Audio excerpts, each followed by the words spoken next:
ajralmas qismi bo'lgan o'zbek milliy liboslari nafaqat kiyim-kechak, balki xalqimizning boy tarixi, an'analari va ma'naviy merosining timsolidir. Ular ajdodlarimizning didi, hunarmandchiligi va san'atidan darak beruvchi bebaho boylikdir.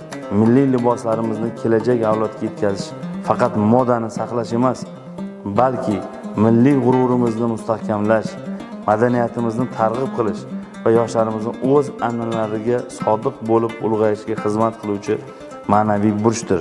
Shu o'rinda davlat xizmatchilari ham nafaqat jamiyatda huquqiy va iqtisodiy islohotlarni amalga oshiruvchi kuch, balki milliy qadriyatlarimizni asrash va targ'ib qilishda ham yetakchi bo'lishi lozim. Davlat xizmatchilari sifatida biz jamiyatda o'rnak bo'lishimiz, milliy qadriyatlarni qo'llab-quvvatlashimiz va yoshlarni o'zlikni anglashga undashimiz kerak. Bu borada har birimiz o'z hissamizni qo'shsak, milliy madaniyatimiz nafaqat saqlanib qoladi, balki kelajak avlodlar uchun ham bebaho boylik bo'lib xizmat qiladi.